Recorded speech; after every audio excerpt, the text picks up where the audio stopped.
सुबह शाम इंतशार फैलाता है, सुबह शाम गालियां बकता है।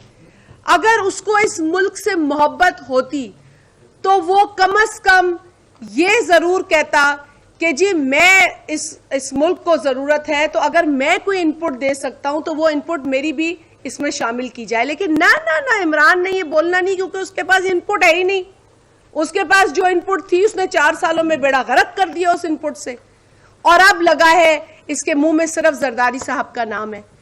आसिफ अली जरदारी ये साबित कर चुका है कि वो इमरान, उसके टोले और इसके जैसे लोगों पर भारी है, और इसीलिए उनको जरदारी खुटकता है और ये नाम खुटकता है, और सुबह शाम इसीलिए अब वो इनके हवाले से बयानात देते हैं। मैं इनके बेहुदा, इनके बदतमीज बयानात की मजम्मत ही कर सकती हूँ, लेकिन फैसल कुंडी साहब भी ऐड करेंगे। मेरा ख्याल है कि पता नहीं ये कितना कंट्रोल रख सकेंगे, लेकिन इनको कंट्रोल की ज़बान समझ में नहीं आती है। ये वो जो है ना, झूठ बनाते हैं, फिर झूठ को पैकिंग करते हैं। फिर वो एक बड़ी अच्छी गायक होती थी पाकिस्तान में, मैं उनकी बड़ी मद्दाह हूँ, बेंजामिन सिस्टर्स। फिर वो बेंजामिन सिस्टर्स की तरह पूरी इमरान एंड कंपनी जो है वो अपना भोंपू शुरू कर देते हैं। लेकिन अब आप भोंपू बजाएंगे तो आप जवाब लेंगे हमसे। ये बकवास अब हम बर्दाश्त नहीं करेंगे, ना हम करेंगे ना हमारा कारकुन करेगा। लीडर्स तो हमारे आपको मुंह नहीं लगेंगे आपके, क्योंकि वो माशाल्लाह अपने तजुर्बे, अपनी मेहनत, और वो जो 11-14 बरस की जरदारी साहब ने जेल काटी है, जिसके लिए फवाद चौधरी खुद कहता था कि 11 बरस जरदारी साहब ने जेल काटी है और कोई चीज उनके खिलाफ साबित नहीं हुई। तो ये फवाद चौधरी की जबान में बता रही हूं, तो अगर सबूत नहीं है तो जस्ट शट अप। तो अब ये तो फवाद चौधरी के लफ्ज है ना, वो जो पार्टी पता नहीं आज किस पार्टी में, कल किस पार्टी में, वो खुद कहता था ना कि जब जरदारी साहब के लिए 11 बरसों में कोई सबूत नहीं आया और वो साफ बरी हो गए इस पूरे प्रोसेस के अंदर से, तो जो लोग उन पे तनकीद करते हैं उनको कहता था जस्ट शट अप। तो फिर आप ही के बंदे की जबान में कहते हैं just shut up. Over to you Faisal साहब।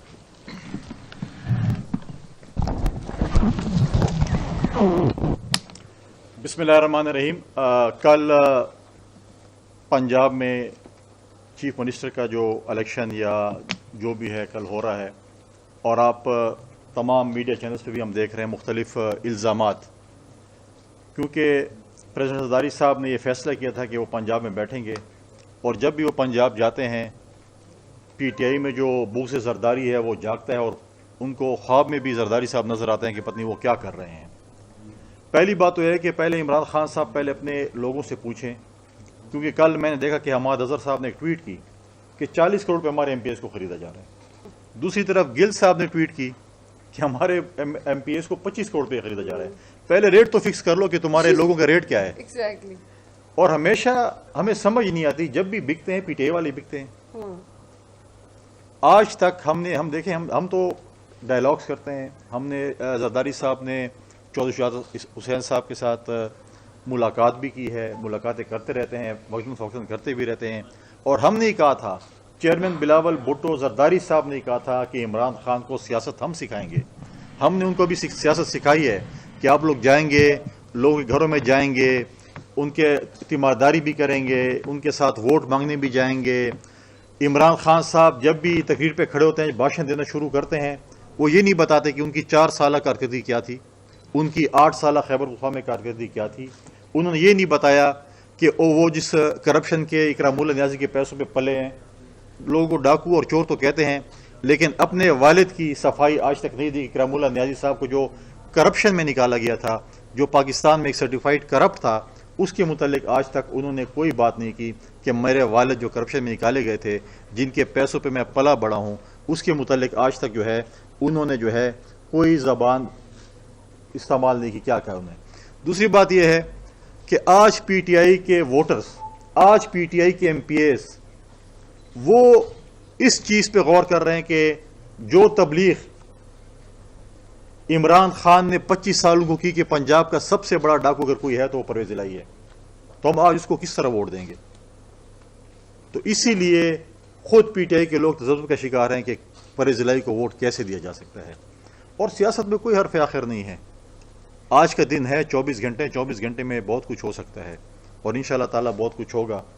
कल जब हम शाम को या दोपहर को जब ये एपिसोड ख़त्म होगा फिर हम इंशाल्लाह बैठेंगे तो वो कहते हैं कि इमरान खान की ज़बान है कि बंदा आखिरी बॉल तक खेलते हैं। हम आखिरी बॉल तक इंशाल्लाह खेलेंगे और मुझे कभी यकीन है कि हमजा शहबाज साहब जो हैं वो पंजाब में वज़ीर आला कंटिन्यू करेंगे और इंशाल्लाह ताला आप देखेंगे कि हमारे जो अपने पार्टी के एलाइज़ हैं, सियासी जमातों के साथ हमारे जो डायलॉग्स हैं वो इंशाल्लाह रंग लाएंगे और कल एक अपसेट होगा और फिर पीटीआई के लोग बुक ज़रदारी में बैठे होंगे कि जी ज़रदारी साहब ने हमारा सत्यानाश कर दिया है। हालांकि वो तो उन्होंने कभी प्रेस टॉक ही नहीं की। वो तो सिर्फ जाते हैं, मुलाकातें करते हैं, मिलते हैं लोगों के साथ और कभी इस्लामाबाद, कभी लाहौर, कभी कराची, कभी किधर। अभी आपने देखा होगा कि वो सिंध की विजिट पे थे, फिर वो इस्लामाबाद है, अब लाहौर गए हैं। लेकिन सबसे बड़ी अच्छी बात ये, अभी जो सिंध के इलेक्शन की बात हुई, पिछले फेज़ में, फर्स्ट फेज़ में भी 900 के करीब हमारे कैंडिडेट्स बल्दियात में, चाहे वो काउंसलर थे, मेंबर थे, जो भी थे, वो बिला मुकाबला कामयाब हुए।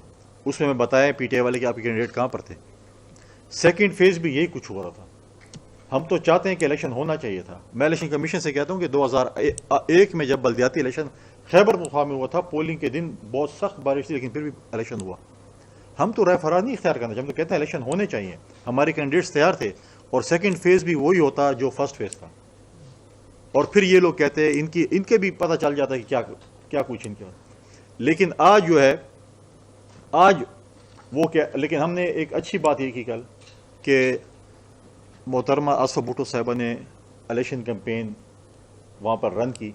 हम आज इमरान खान साहब से भी कहते हैं कि आप भी अपनी बेटी को लाएं और अपनी कैंडिडेट्स की कैंपेन करवाएं उनसे, वो भी जाएं लोगों में, इस तरीके से जो है वो कैंपेन करें आसफ़ा भुट्टो ज़रदारी साहब के मुकाबले में। उनकी बेटी को भी चाहिए था कि वो सिंध में आज घूम रही होती, हैदराबाद, कराची, हम उनको जो सिक्योरिटी चाहिए होती थी हम दे देते और वो कैंपेन कर। एक ही है तो दो तो नहीं है। तो वो जो है वो कैंपेन करती, हम उनको फैसिलिटेट करते, सिंध हुकूमत को रिक्वेस्ट करते, इलेक्शन कमीशन से कहते कि उनको सिक्योरिटी देते और कैंपेन करते। और सबसे बड़ी बात जो है, इस वक्त जो खैबर पख्तूनख्वा में फ्लड आया, हमारे शोर शराबे के बाद ये इल्ज़ाम तो बहुत लगाते सिंध हुकूमत के ऊपर। हमने देखा कि हमारे वज़रा, हमारे चीफ मिनिस्टर सिंध में मौजूद थे, फ्लड एरिया में मौजूद थे, लेकिन जब हम पर चीखे, जब हमने कहा कि वज़ीर आला खैबर पख्तूनख्वा, वज़रा अपनी अय्याशियाँ छोड़ें, आएँ। वज़ीर आला के अपने हल्के में चतराल, अपर चतराल पूरे पाकिस्तान से कटा हुआ था और पाकिस्तान पीपल्स पार्टी के वर्कर वहाँ पर बैठे थे और उनको इमदाद दे रहे थे। सवाबी में था, टांग में था, हर जगह पे था। लेकिन वज़ीर आला जो है अपनी अय्याशी में मसरूफ़ था, करप्शन में मसरूफ़ था, क्योंकि उन्होंने इमरान खान को फंडिंग करनी थी, उन्होंने कैंपेन करनी थी ज़िम्न इलेक्शन की, क्योंकि इनके तो ATM मशीनें ख़त्म हो गई हैं। अब तो इनकी ATM मशीन खैबर पख्तूनख्वा हुकूमत है, उससे रोज़ाना की बेस पे जो पैसे बदीगाला जा रहे हैं, पैसे मांग रहे हैं। आज मुझे बताएं, इस ज़िम्न इलेक्शन के बाद पंजाब में क्या अमेरिकन साजिश ख़त्म हो गई है? क्या मिस्टर X और Y साफ हो गए हैं? क्या इलेक्शन कमीशन ठीक हो गया है? आज उनका क्या बयान है मिस्टर X और Y के लिए? आज अमेरिकन साजिश सिर्फ 2 महीने के लिए थी, 2 महीने बाद अमेरिकन साजिश दोबारा वापस U-टर्न ले लिया उन्होंने। तो आज तो वो नहीं बताते कि अमेरिकन साजिश पे क्या हुआ, मिस्टर X और Y के मुतालिक क्या ख्याल है उनका, आज उनका इलेक्शन कमीशन के मुतालिक क्या ख्याल है, जिनका उन्होंने वजीरिस्तान की पहाड़ी पे खड़े होकर एयरवाई के एक एंकर को वो इंटरव्यू दे रहे थे कि पाकिस्तान में सबसे अच्छा, नेक और पारसा अगर कोई चीफ इलेक्शन कमिश्नर मैंने बनाया तो यही था, इससे बेहतरीन बंदा मुझे कोई नहीं मिला। आज वो कह रहे कि नहीं, ये तो जो है मुझे जो है इस्टेब्लिशमेंट की तरफ से कहा गया था और मैं प्रेशर में था। पहले तो कहता था कि मैं खुदकुशी कर लूंगा और इस्टेब्लिशमेंट की बातें नहीं मानूंगा। आज इनको पता चला कि इस्टेब्लिशमेंट के साथ क्या कर रही थी। हम तो पहले भी कहते थे कि जब इनके साथ बैसाखियां नहीं होंगी, जब ये लोगों के कंधों पे नहीं होगा, जब ये ऐसा होगा तो फिर इसके साथ यही हशर होगा। लिहाजा इंशाअल्लाह ताला कल एक अहम दिन है पाकिस्तान की सियासत का, पंजाब की सियासत का, और इंशाअल्लाह हम बहुत ज़्यादा पुरुमीद हैं कि कल इंशाअल्लाह पाकिस्तान पीपल्स पार्टी और उसकी इत्तेहादी जमातों की कल फतह का दिन होगा। हम एक जमहूरी तरीके से इंशाअल्लाह मुकाबला करेंगे। लेकिन साथ साथ मुझे वो प्रेस कॉन्फ्रेंस भी याद है जब सेंड में अदम एतमाद की नाकामी के बाद फवाद चौधरी ने एक प्रेस टॉक की थी पार्लियामेंट के बाहर। वो भी अगर हमारे दोस्त सुन लें कि वो क्या उस वक्त फरमाते थे। तो अब कल जो है, कल इंशाअल्लाह जमहूरियत की जीत होगी। हम जमहूरी तरीके से हमने पहले भी इमरान खान को कौमी असम्बली से निकाला और कल भी इंशाल्लाह हम जमहूरी तरीके से जो है हमजा शहबाज साहब को इंशाल्लाह पंजाब में कंटिन्यू करवाएंगे। क्वेश्चन किसी का तो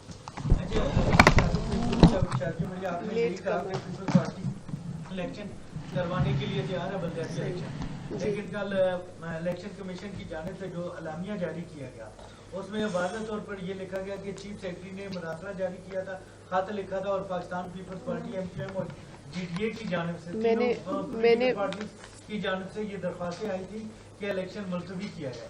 तो एक आप समझते हैं कि अगर इलेक्शन कमीशन ने ये मरासला जारी किया है तो ये मेरे पास भी मरासला है और उसमें ये जिक्र नहीं है। मेरे पास मरासला है। हाँ, मैं सिर्फ आपको एक क्लियर कर दूं। अच्छा, ये एक कंफ्यूजन है जो मैं क्लियर कर दूं, और क्योंकि मैं आपको क्लियर करूंगी तो इसका मतलब ये है कि मैंने इसकी बाकायदा छानबीन की है। ये पीटीआई एंड कंपनी की तरह नहीं है कि बगैर तहकीक किए बात कर दी और चंद टेलीविजन शोज में जाके ये बात करके और एक इम्प्रेशन दे दिया। गवर्नमेंट ऑफ सिंध ने कोई उनको इलेक्शन कमीशन को ये रिक्वेस्ट नहीं की कि election second phase local government के सिंध में पोस्टपोन किए जाए। ये बात मैं आपको बड़ी वजाहत के साथ और वसूख के साथ कह रही हूँ।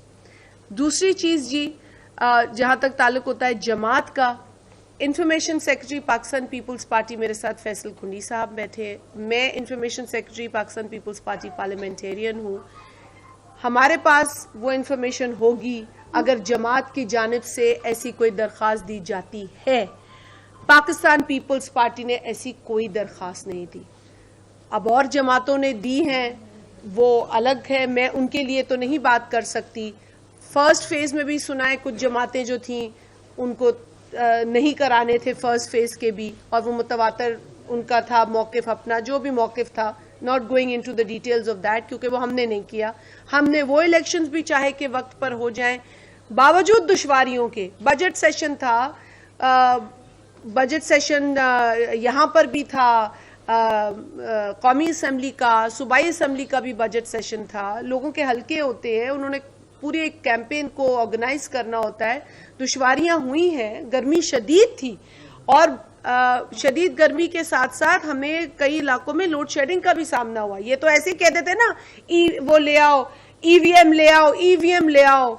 भाई तुम्हारी औकात एक नॉर्मल इलेक्शन कराने की नहीं है, बैलेट पेपर पर इलेक्शन कराने की तुम्हारी औकात और हैसियत नहीं है। तुम बड़ी बड़ी बातें करते हो, लोगों को बेवकूफ बनाते हो। तुम इस वक्त के जो इलेक्शंस है वो करा दो ना, एक इलेक्शन करा दो जिसमें एक बंदे को शिकायत ना हो, उसके बाद तुम क्वालिफाई करोगे ईवीएम की बात करने के लिए। लेकिन जो हालात ऑन ग्राउंड थे, मेरा भी वोट था फर्स्ट फेज में, मैं गई हूं वहां, मैंने देखा है किस तरह लोगों को लाइनों में लगना पड़ता है, किस तरह दुश्वारी होती है, किस तरह कहीं लाइट चली जाती है, गर्मी होती है। ये ग्राउंड रियलिटीज है। इमरान खान तो बादशाह आदमी है, वो तो बनी गाला में बैठता है, जब रेगुलराइज कराना होता है तो उसकी डिले फीस दे देता है। गरीबों के छतें उसके साथ में छिन रही होती हैं, उसको कोई फिक्र ही नहीं होती। तो ये नहीं होता इलेक्शन का तरीका कि आपने ख्वाब देख लिया और उस तरह इलेक्शन ग्राउंड रियलिटीज पे होता है। हमने पहले फेज भी इलेक्शन का जो था मुलतवी कराने की दरख्वास्त नहीं दी, हमने दूसरे फेज के लिए भी नहीं दी, बल्कि हमारे यहाँ तो लोग परेशान हुए। जिस तरह फैसल कुंडी साहब ने फरमाया कि असीफा भुट्टो साहिबा जो है वो कल हैदराबाद बाकायदा उस कैंपेन में शरीक हुई हैं। बड़ी चार्ज कैंपेन थी, आपने देखा वो हैदराबाद गई हैं, कितना जोश वलवला, उन्होंने किस तरीके से लोगों के साथ वहां मेल मिलाप किया, घुल मिल गई लोगों के अंदर।